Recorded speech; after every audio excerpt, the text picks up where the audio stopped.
pecados los borró mi Jesús. El sacrificio que Bendiciones, hermanos. El tema es la crucifixión de Cristo.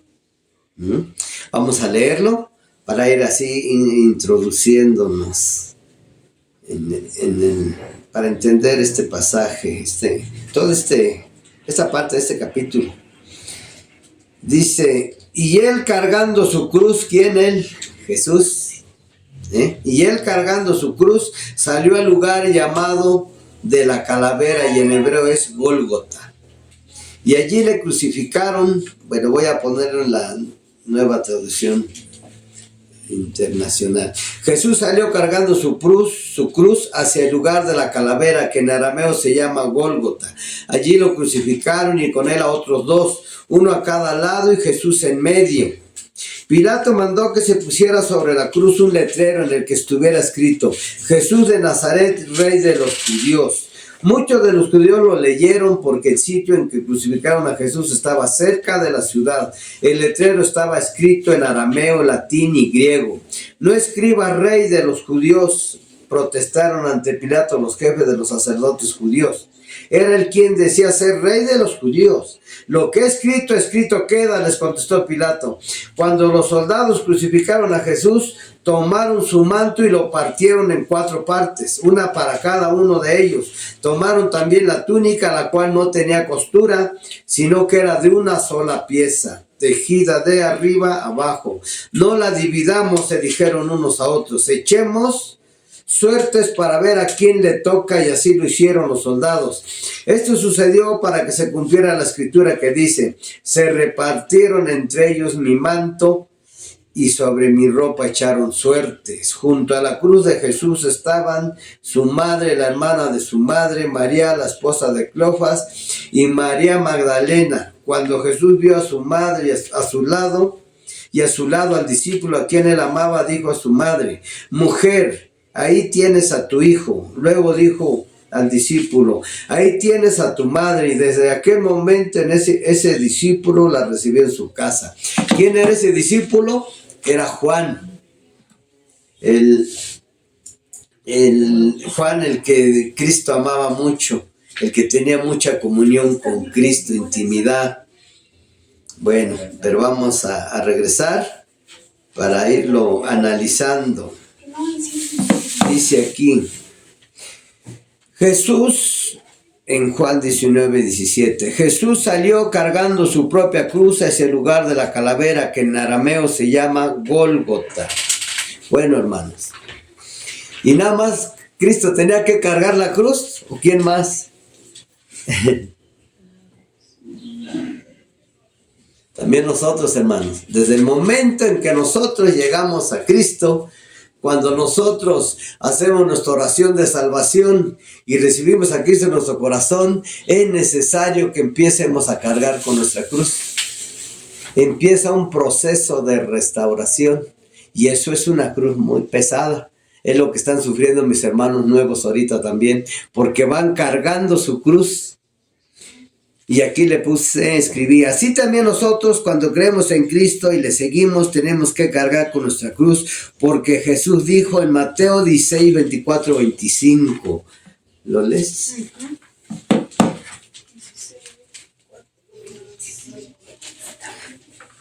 Luego dijo Jesús a sus discípulos: si alguien quiere ser mi discípulo, tiene que negarse a sí mismo, tomar su cruz y seguirme. Porque el que quiera salvar su vida, la perderá, pero el que pierda su vida por mi causa, la encontrará. Amén. O sea, Cristo mismo nos manda cargar nuestra cruz. ¿Pero de qué está hablando Jesús? ¿De qué cruz? ¿Alguien que esté entendiendo el mensaje? Pues es el proceso de restauración, esas penalidades y pruebas que vienen. Cuando nosotros venimos a Cristo, hay muchas penalidades y pruebas que vienen. Y no quiero que se espanten. Como les acabo de decir hace rato, esto es para ser restaurados, para tener victoria, Amén. Entonces, nosotros tenemos que cargar con nuestra cruz. Es un proceso de restauración que todo ser humano tiene que pasar, porque todo ser humano aquí en la tierra es una obra en construcción. Todos los que, y esa obra empieza con nosotros cuando nosotros llegamos a Cristo, para ser transformados a seres espirituales y de aquí a seres celestiales cuando nos vayamos con Dios. ¿Amén? Eso es una realidad, Adán nada más es el prototipo del hombre celestial que está en el cielo. Cristo es el hombre celestial. A esa imagen y semejanza nos hizo Dios. Entonces, cuando alguien nace, viene para pasar por un proceso de restauración, porque nosotros ya fuimos formados en pecado por el pecado de Adán, pero también para ser transformados. La imagen de Cristo se empieza a establecer en nuestra mente. Empezamos a tener la imagen de Cristo. La mente de Cristo es la imagen de Dios. Amén. Y de ahí vamos a adquirir el cuerpo celestial cuando nos vayamos de esta tierra. ¿Estamos ahí? Amén. ¿Sí? Este proceso de restauración es para que cambie nuestra manera de pensar y así cambiar nuestra manera de vivir. Todo lo contrario de lo que hacíamos en el mundo vamos a hacer ahora. Antes odiaba, ahora ya debo de amar, perdonar y amar a mi enemigo.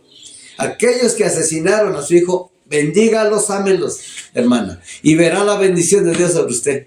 Verá la gloria, le va a dar consuelo, le va a dar paz, le va a dar tristeza por esa gente que hizo eso. ¿Por qué? Porque es un crimen. El que mata a un ser humano no es cualquier cosa. Van a tener que responder ante el tribunal de Cristo. Entonces usted déjele todo en manos de Dios, saque de su corazón todo daño y usted sea limpia delante del Señor, amando a su hermano semejante, aún al más ruin pecador, aún el que me hizo mucho daño. Amén. Bueno, en Gálatas 2:20, ¿qué dice? Dice: he sido crucificado con Cristo, y ya no vivo yo, sino que Cristo vive en mí. Lo que ahora vivo en el cuerpo, lo vivo por la fe en el Hijo de Dios, quien me amó y dio su vida por mí. Amén. Cuando nosotros estamos en ese proceso de restauración, es como ir cargando una cruz para que nosotros matemos ahí al viejo hombre, a esa naturaleza caída que nos estorba estar delante de la presencia de Dios. Cuando nosotros vamos sufriendo algo, se nos va quitando la soberbia, cuando nos llegan a humillar, porque Dios humilla a los soberbios. Todo eso se nos tiene que quitar, el rencor, resentimiento, todo lo que en el mundo ha traído. A veces uno al otro nos ofendemos y tenemos muchas cosas, muchos daños. Todo eso se nos tiene que ir quitando en ese proceso de restauración para renovarnos como criaturas nuevas. Amén. Amén. Pero bueno, sí, tenemos que dejar esa vida pecaminosa que llevábamos para vivir una vida nueva en Cristo Jesús. Tenemos que crucificar al viejo hombre, esa naturaleza caída, para que Cristo venga a vivir en nosotros. Por eso Pablo dice en Gálatas 2:20, ya lo leímos: con Cristo estoy juntamente crucificado y ya no vivo yo, mas vive Cristo en mí. Y lo que ahora vivo en la fe del Hijo de Dios, lo vivo en la fe del Hijo de Dios. ¿Amén? Todo lo que hagamos tiene que ser por fe. Todo lo que hagamos, me dijo el Señor, tiene que ser santo. ¿Qué quiere decir esto? Que todo lo hagamos bien. ¿Amén? Pero ¿cómo se hace esto? ¿Cómo es que somos renovados, hermanos? Bueno, pues para eso tenemos que adquirir el conocimiento del plan de salvación de Dios. Así sabemos qué es lo que está haciendo en nosotros, hermanos. Dios elaboró un plan perfecto para rescatarnos del lago de fuego y darnos un nuevo nacimiento, una vida nueva en su presencia. ¿Amén? Los que hemos llegado a Cristo ya Cristo ya borró nuestros pecados personas. Ya no tenemos que andar en busca del pecado. A veces sí pecamos por error, por las malas costumbres, pero nosotros debemos alejarnos de todo pecado porque nos llamó a santidad. Amén. Amén. Entonces, así vamos a proceder para que ese proceso, conforme el conocimiento que vayamos adquiriendo y la madurez espiritual, el proceso se va a ir desvaneciendo, se va a ir... Ahora sí que van a empezar a tener prosperidad, van a ir prosperando en la fe, al rato ya tienen amor en su corazón, al rato resulta que Dios ya me está bendiciendo en mi salud, en mi economía. ¿Por qué? Porque ya pasé el proceso, ya me estoy estableciendo en el reino de Dios. No nos podemos quedar en el desierto, hermanos. Tenemos que acelerar ese proceso. Porque los israelitas tenían que pasar en 40 días. ¿Y saben cuánto tuvieron que pasar por su desobediencia? 40 años. Un año por cada día. Y así nos pasa a muchos. Llevamos mucho tiempo en el evangelio, pero como no obedecemos, andamos en el desierto dando vueltas. Sufre y sufre, sufre y sufre. Entonces, se trata de que cuando lleguemos, tomemos un paso, a un paso. No corriendo, sino a un paso. No falten a los discipulados, vengan aquí, reciben la alegría del Espíritu Santo, el conocimiento, ese alimento que necesita su espíritu. Sí, el espíritu bebe y come igual que la carne. Él necesita el beber del Espíritu Santo, ser fortalecido, incendiado. Amén. Amén. Bueno, el discipular nos da de vital importancia, hermanos. A ver, vamos a Mateo 27, 32. Al salir encontraron a un hombre de Cirene que se llamaba Simón y lo obligaron a llevar la cruz. Amén, hasta ahí. A ver, ¿quién es este Simón de Cirene que le ayudó a Cristo a cargar la cruz? ¿Por qué lleva tan mal de tanto azote, desangrado y todo? Desvelado, angustiado, o sea, él tenía muchas cosas que hacer, porque estaba haciendo un plan de salvación perfecto, impecable, pero él iba desvaneciéndose. Entonces pusieron a Simón de Cirene, y así nos ocurre a veces a nosotros, hermanos, en el transcurso de los días, conforme va pasando el tiempo, estamos en el desierto y cada vez sentimos que desfallecemos. ¿Qué necesitamos? A un Simón de Cirene que nos ayude a cargar con esa cruz, que es el proceso de restauración. Amén. ¿Y quién es ese Simón? Aquellos que enseñamos la palabra somos el Simón de Cirene, que aligera la carga, que le da paz en su corazón con la palabra de Dios, que le va diciendo esto es por esto es por lo otro, échele ganas, le voy ayudando a cargar la cruz. ¿Amén? A eso se refiere esta escritura. Bueno, dice aquí, el Simón de Cirene representa a los maestros que nos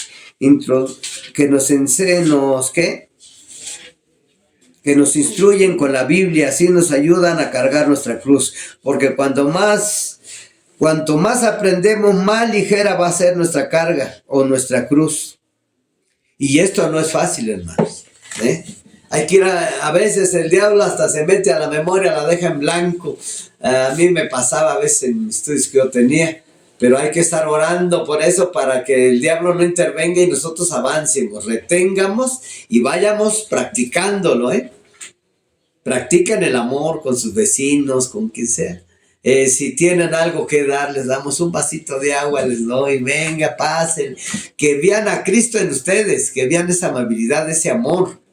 Porque es lo que quiere Dios, que su Hijo figure en ustedes. Él no quiere que figuremos nosotros, Él quiere que su Hijo figure en cada uno de nosotros. Amén. Para marcar la diferencia entre el mundano y el Hijo de Dios. De eso se trata. Y Dios se agrada de ustedes. Dice, este es mi Hijo amado, en quien yo tengo mis complacencias, porque ve a Cristo en ustedes.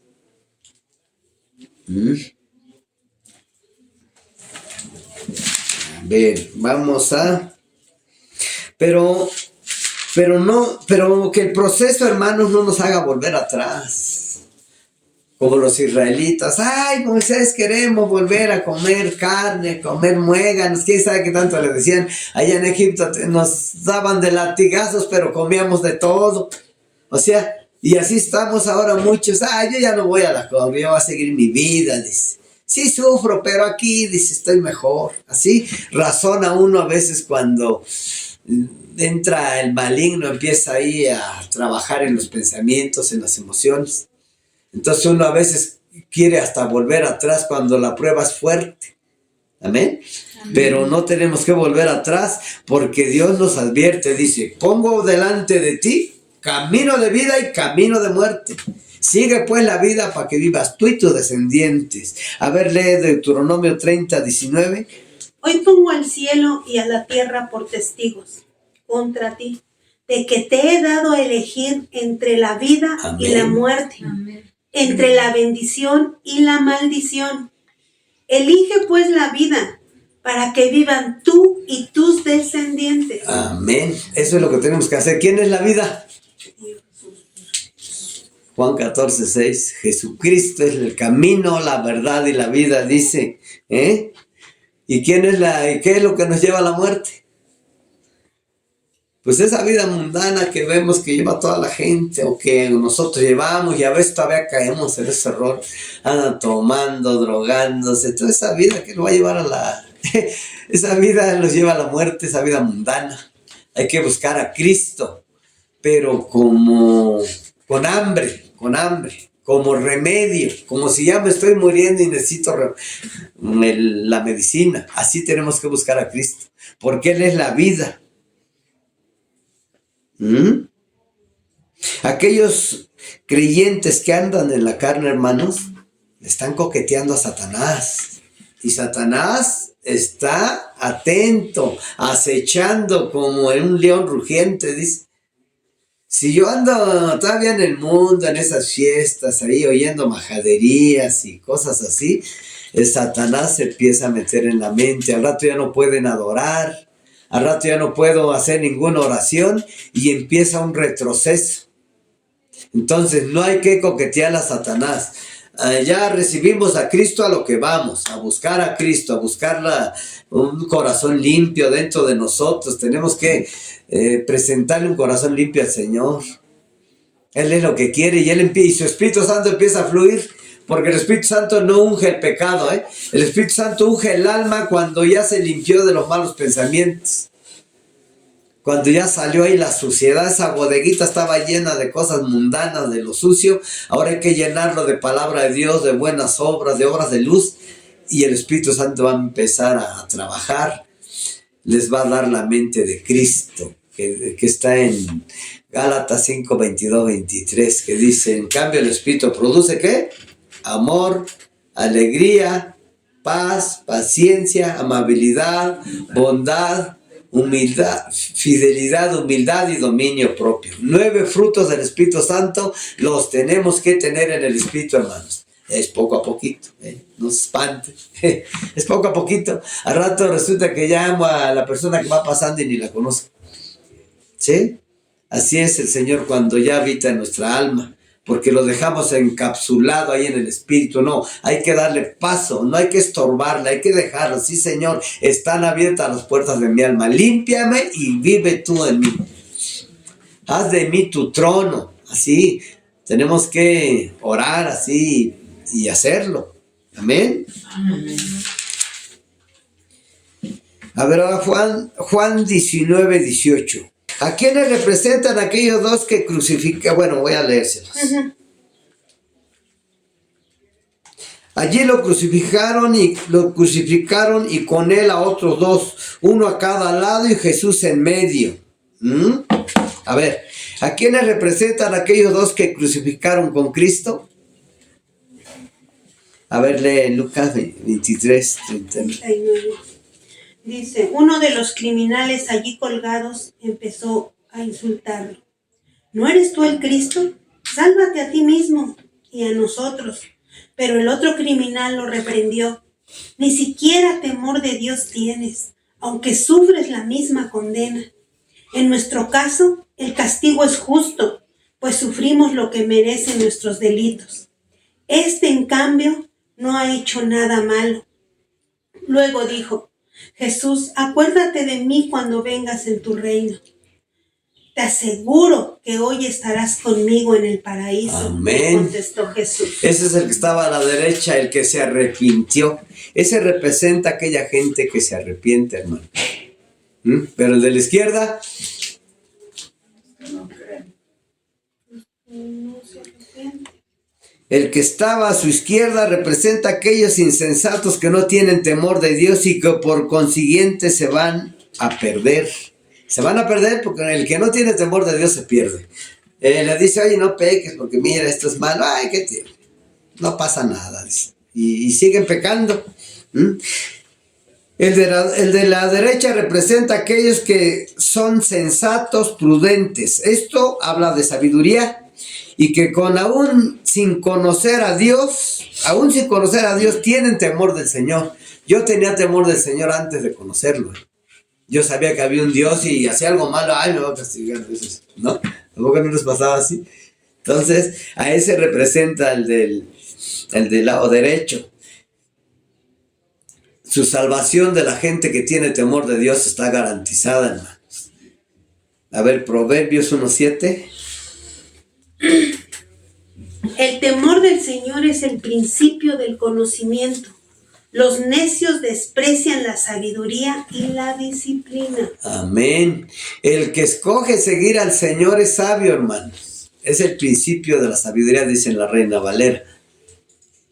Entonces, ustedes son sabios porque eligieron seguir al Señor, aunque el mundo le dice: ay, estás mal, eres santurrón, aleluya, le dice muchas cosas. Ay, dice: ¿a poco así crees que haya un infierno, un cielo? O sea, así me han dicho a mí a veces. ¿A poco tú crees en esas patrañas? Dicen: no es cierto. Pero si supieran que yo he experimentado al Dios vivo, que nosotros hemos tenido un encuentro con Él. Los que ya nacimos de nuevo hemos tenido un encuentro con Jesucristo. Amén. Amén. A ver, en Juan 19:19. Pilato mandó que se pusiera sobre la cruz un letrero en el que estuviera escrito: Jesús de Nazaret, Rey de los judíos. Muchos de los judíos lo leyeron porque el sitio en que crucificaron a Jesús estaba cerca de la ciudad. El letrero estaba escrito en arameo, latín y griego. No escribas, Rey de los judíos, protestaron ante Pilato los jefes de los sacerdotes judíos. Era él quien decía ser Rey de los judíos. Lo que escrito queda, les contestó Pilato. ¿Qué estaba haciendo Pilato? Bueno, pues sin darse cuenta, Pilato le estaba dando paso al reinado de Jesucristo aquí en la tierra. Lo estaba coronando rey, le estaba dando paso al reino de Dios. A pesar de que él lo estaba haciendo por berrinche, estaba molesto con los jefes de los sacerdotes y con la gente que prácticamente lo obligaron a crucificar a Jesús. ¿Sí? Pero aquí él, sin darse cuenta, estaba declarando, dice: ahorita para darles en la cabeza le voy a decir: aquí está su rey. En una versión le dice que está su rey, hay una que dice: ahí está el hombre, ¿va? Pero en otra dice: aquí está su rey. Pero lo hacía para molestarlos. Pero en el mundo espiritual, hermanos, una declaración, más cuando es de un gobernante, es muy importante. Se estaba haciendo legal el plan de Dios para que el reino de Dios se estableciera en la tierra. ¿Sí estamos ahí? Bueno, aquí les escribí esto. Vemos a Pilato que sin darse cuenta estaba proclamando rey a Jesús, dando paso al reino de Dios en la tierra, aunque lo hizo por fastidiar a los judíos, porque estaba enojado con ellos, por pasar sobre su autoridad, porque prácticamente lo obligaron a que crucificara a Jesús. Digo esto porque en el mundo espiritual, hermanos, una declaración es muy importante. Por eso lo que ustedes declaren con su boca deben de pensarlo. Todo hombre sea pronto para oír, tardo para hablar y tardo para enojarse. Cuando hablen algo que sea positivo, no digan: ay, el dinero ya no alcanza. No, sí alcanza. El dinero sí alcanza. Está todo caro, pero sí alcanza. Amén. Amén. Que estoy enfermo. Unos dicen: mi enfermedad, se apropian de un espíritu de enfermedad. No, Digan, soy sano porque la Biblia dice que soy sano. Aunque yo esté enfermo, ustedes digan, soy sano. Porque a veces es puro engaño a Satanás y se hace realidad. Al rato ya tenemos el daño. Y si ya lo tenemos, sabemos que los ángeles nos restauran. Cuando nosotros tenemos fe es cuando hay milagros, hermanos. Fuera de ahí no puede haber un milagro. Así que siempre declaren positivo, positivo. Nunca declaren negativo. Eso no se vale. En el reino de Dios es en un sí para prosperidad. A Dios no le agrada que andemos sufriendo, que andemos ahí tristes. A Dios no le agrada que andes sin zapatos. A Dios no le agrada eso. Sin embargo, muy chicos de Dios andamos a veces así por falta de fe, por falta de conocimiento. Amén. Amén. Dice, y Pilato no solo declaró, lo dejó escrito en 3 idiomas, en arameo, latín y griego. Lo hizo público. O sea, hizo público que Jesús era el rey de los judíos y que el reino ya estaba aquí en la tierra. Sin darse cuenta, estaba siendo usado por el poder del Espíritu Santo. Porque Dios de una maldición saca una bendición. Aquel lo hacía por otros intereses y Dios estaba sacando una bendición de ahí tremenda. De todo su proceder de Pilato. Además, la corona de espinas, el manto color púrpura, aunque lo hicieron para burlarse de él, todo esto tuvo una legalidad en el mundo espiritual, hermano. Le pusieron un manto, dice, así como un rey, para burlarnos de él. Y su corona de espinas, y ahí le decían, la rey, y le pegaban. Pero eso, ¿saben qué estaban haciendo? Estableciendo a Cristo como rey. Lo estaban coronando.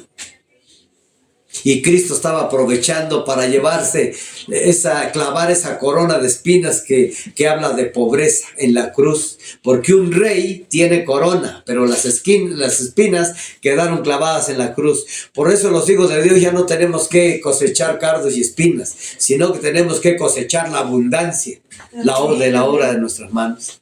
Amén. Sí, Amén.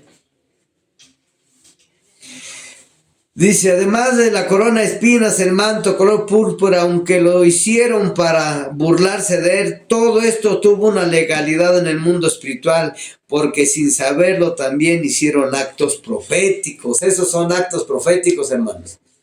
Si yo hago un acto profético, activo el mundo espiritual. Es un lenguaje para hablarle a Dios. Amén. Si yo le doy 1 de 1000 a alguien y le declaro, tu economía es bendita en el número 1000, se activa el mundo espiritual y le llega la bendición. Esto le pusieron un manto, una corona, lo hicieron rey. A ver, lee Mateo 28, 18, 20. ¿Por qué declaró esto Jesús? Jesús se acercó entonces a ellos y les dijo, Esto fue cuando resucitó. se me ha dado toda autoridad en el cielo y en la tierra. Por tanto, vayan y hagan discípulos de todas las naciones, bautizándolos en el nombre del Padre, del Hijo y del Espíritu Santo, enseñándoles a obedecer todo lo que les he mandado a ustedes. Y les aseguro que estaré con ustedes siempre hasta el fin del mundo. O sea, aquí está Cristo con nosotros. Pero dijo, se me ha dado toda autoridad. ¿En dónde? En el cielo. Él como Dios ya la tenía ya. Aquí abajo, ¿quién le dio la autoridad? ¿Quién le dio el paso para establecer el reino? El mismo hombre. Los enemigos, los que lo estaban matando, simbolizaron, le pusieron corona, rey, su manto color púrpura como usaban los reyes de aquel tiempo. Y Pilato haciéndolo público en la cruz en 3 idiomas. ¿Qué más? Establecido, impecable. Con toda justicia fue la obra de Dios para salvación. Amén. Así se estableció el reino. Y nuestra obligación, ¿qué es? Extender el reino de Dios. Predicar, evangelizar, hablarle a todo, hasta el perro, dice un pastor, háblenle de Cristo. ¿Sí? Y mueve la colita, dice, hasta el perro habla de Cristo y mueve la colita. ¿Sí? ¿Para qué? Para que el reino de Dios avance. ¿Por qué hay tanta maldad, hermanos, que a veces da asco? ¿Sí? Hay cosas horribles. Entonces, es de donde avanza el reino de Dios empieza a caer el diablo.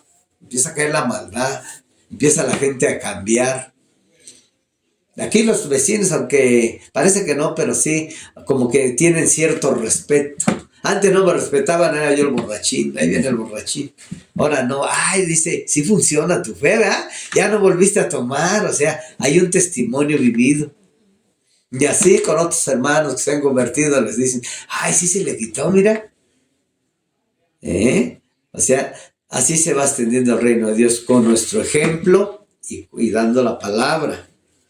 Amén. Amén. Bueno, dice aquí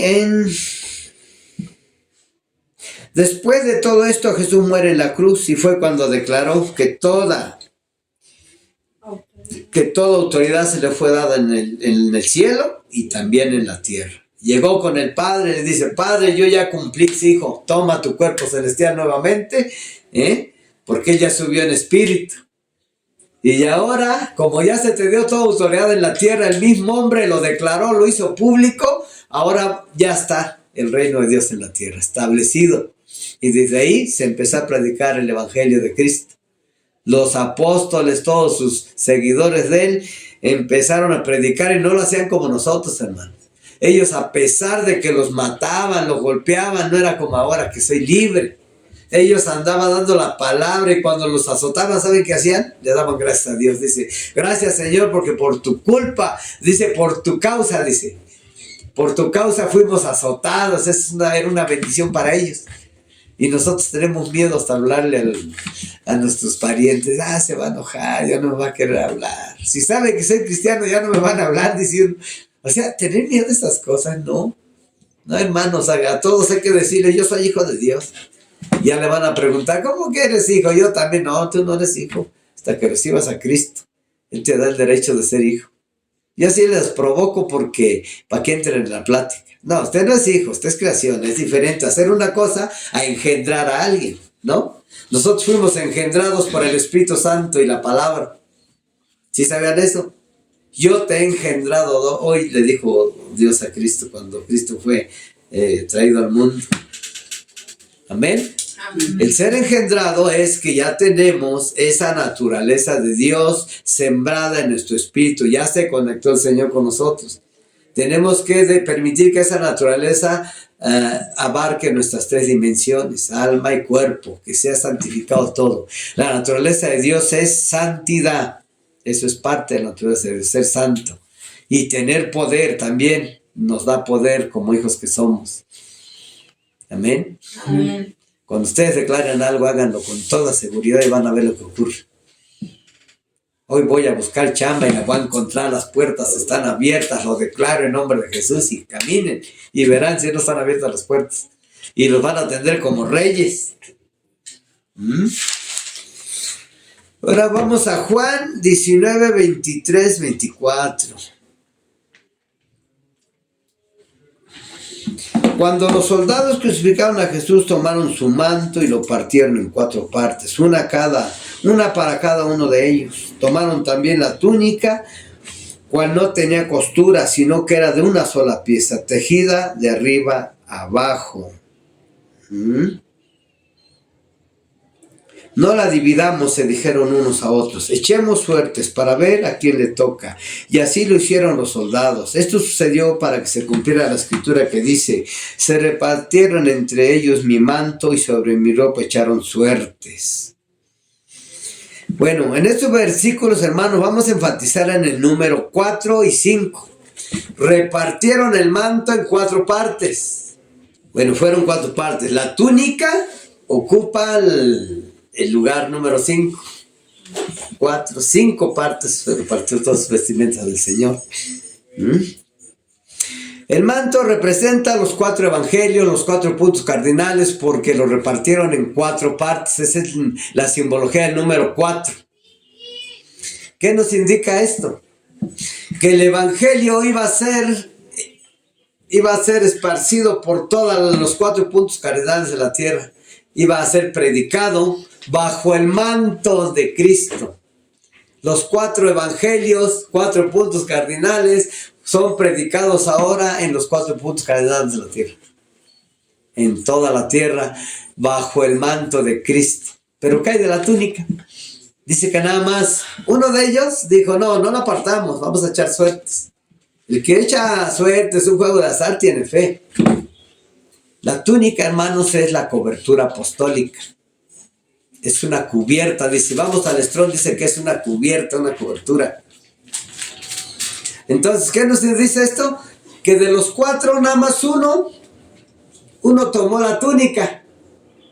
Una cuarta parte de los hijos de Dios en la tierra son los que están llevando esa cobertura apostólica, son los que se han sujetado a la autoridad apostólica. Número 5, le toca al número 5 la túnica, es el número de autoridad apostólica. Es el liderazgo de la iglesia. Los demás hermanos andan como pueblo sin ley, porque no están sujetos a la autoridad apostólica, no reconocen a los apóstoles. Por eso andan errando con doctrinas torcidas, toda clase de dominaciones, que yo soy sabatista, que yo soy adventista, cosas así, presbiterianos, siendo que la doctrina de Cristo es una, pero Dios la revela a través de sus siervos los apóstoles. Ellos son, por eso dice la Biblia, dice, edifiquemos bajo el fundamento apostólico. Es tan importante un apóstol, hermanos, para Dios, que allá en la Jerusalén celestial los cimientos tienen el nombre de los 12 apóstoles. ¿Sabían eso? ¿Sí lo han leído? ¿Sí? Sí. Es muy importante el liderazgo en una congregación. Eso nos indica que, lee Efesios 4, del 11 al 16. Él mismo constituyó a unos apóstoles, a otros profetas, a otros evangelistas y a otros pastores y maestros, a fin de capacitar al pueblo de Dios para la obra de servicio, para edificar el cuerpo de Cristo. Hasta el 16.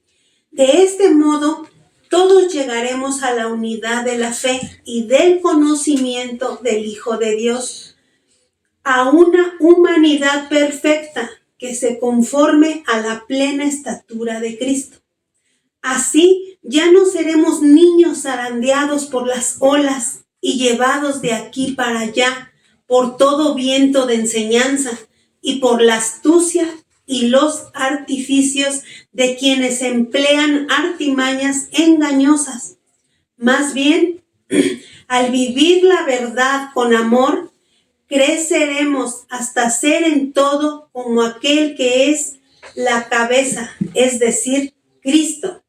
Por su acción, todo el cuerpo crece y se edifica en amor sostenido y ajustado por todos los ligamentos, según la actividad propia de cada miembro. Amén. Solamente a través de los 5 ministerios, el número 5 son los 5 ministerios: apóstol, profeta, evangelista, pastores y maestros. Solamente cuando en una congregación está todo eso, los creyentes son bien edificados. Entonces, cuando empezamos, lo que tenemos que hacer es estructurar la iglesia. Claro, con la ayuda de Dios, Él empieza a hacer los llamados. Eso es por lo que debemos orar, hermanos, que mi iglesia sea bien estructurada para que yo ya no ande siendo llevado por todo viento de doctrina, sino que sea yo bien instruido en el fundamento apostólico, porque es por medio de donde viene la revelación de la doctrina verdadera de Cristo. Porque si es un fundamento pastoral, no es igual, hermanos. No está alineado a lo que Cristo estableció.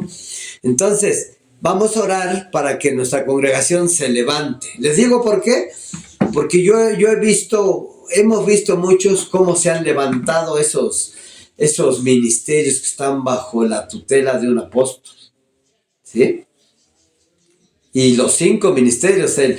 Ahorita estamos nosotros viendo un maestro de los 5 ministerios. Miren qué bonito enseña, qué profundidad para enseñar. Así es como se edifica uno y se acabó el sufrimiento, hermanos. Se acabó de que ya no tengo para comer, de que ya no tengo que vestir, de que, estoy enfermo. No, ya cuando uno crece, hermanos, solo ejerza la autoridad, el don que tiene. Que me duele la pancita, pongo mi mano: Padre, sáname. Sáname, papá, yo creo en tu palabra, creo que tengo el don. Y yo así lo hago y me responde, me sana. Así Adán va a decir, Padre, yo quiero mis ojos. A ver, ¿cómo le haces, papá? Pero yo ya tengo fe. Y dice así, Señor, sí, no hay problema. Si tienes fe, ahí está. Tu fe te ha sanado, le va a decir como decía Cristo. ¿Sí? Pero tenemos que aprender, y para eso necesitamos esta estructura apostólica por la cual estamos orando, y quiero que ustedes también oren para que nuestra congregación sea bien estructurada y así no andemos llevados por todo viento de doctrina, oyéndonos otra congregación que porque aquí no me enseñan bien. No, aquí se va a enseñar y se está ya enseñando correctamente. Esto es porque Dios me lo reveló, que iba a dar este evangelio le iba a dar de poder, dijo. Y Él es el que está hablando, no crean que a veces ya interviene Él. Una vez no quisiera decir estas cosas porque hay pastores que no les gusta, porque ellos llevan un ministerio pastoral. Pero ese no es el diseño de Dios. La Biblia habla de un ministerio apostólico. Amén. Y así tenemos que proceder todos. Nada más una cuarta parte de los hijos de Dios en toda la tierra están llevando esos ministerios, y vieran cómo están alcanzando naciones. Si no, ustedes se meten al YouTube, ¿no? Usted ve a Harrigan, es un apostolazo. Cuando hacen ayunos y hacen orar a toda la tierra, a todo el globo terrestre estamos orando. A veces hemos entrado en sus ayunos de oración y es hermoso porque hay revelación, se siente el impacto de la unción. Entonces, yo anhelo eso, por eso es que los animo a que todos seamos como uno solo, pidiendo esa estructura para que seamos bien edificados, como Dios manda, y no andemos ahí sufriendo, hermanos, sino que seamos victoriosos. Al rato, yo voy a ser un ministro, ustedes van a ser ministros que van a estar administrando al que encuentran, cuando sienten ya lo están evangelizando, lo están instruyendo. Porque dice la palabra que Cristo por donde iba esparciendo el aroma de su conocimiento. Él habita dentro de nosotros, por donde va, quiere ir esparciendo ese aroma del conocimiento. Amén. Amén. Bueno, pero sí, la túnica es cobertura, cubierta, pero dice que es una sola costura, o sea, habla de autoridad. O sea, no es para dividirse ni nada, es una autoridad que nos une a nosotros. Entonces, todo tiene un significado en la Biblia, hermanos.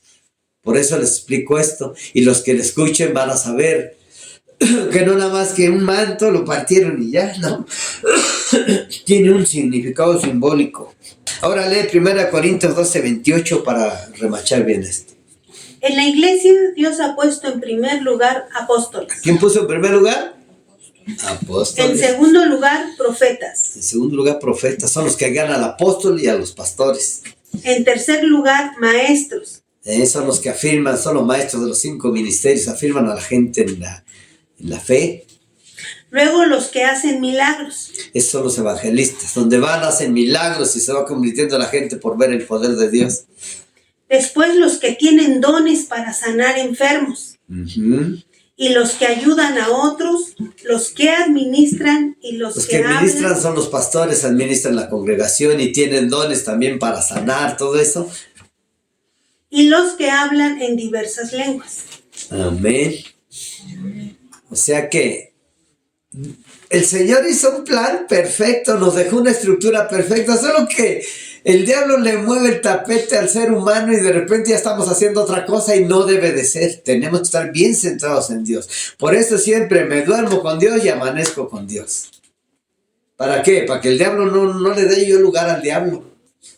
Porque si le doy lugar al diablo me va a empezar a poner cosas aquí raras. Y empiezo como que ya me voy de la congregación. Ya no me gusta esto, me cae gordo el otro. Empiezan así, ¿sí? Pero cuando tiene el amor de Dios, nadie le cae gordo, hermano.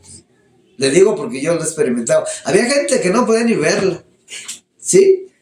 Pero ahora los veo y los amo. Qué chistoso, o sea, ¿qué has hecho con mi mente, Señor? O sea, la está transformando. Entonces, eso es lo que les puedo compartir, hermanos. Aunque apenas estamos aprendiendo, pero yo creo que sí nos damos a entender, algo se van a llevar. Cristo hizo un plan tan perfecto y era tanta su obediencia a Dios que a pesar de que estaba muriendo, no se le fue ningún detalle.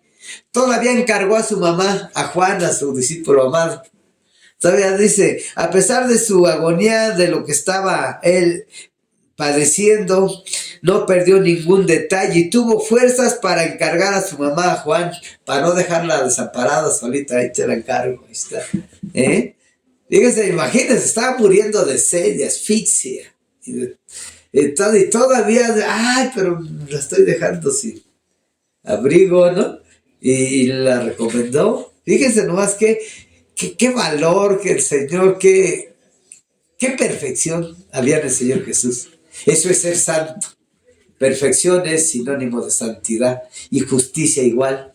Amén. Allá nos quiere llevar el Señor. Bueno, hermanos, Dios me lo bendice. El Señor. Por mí es prueba de su amor, que hoy podemos entender. Ahora vivo seguro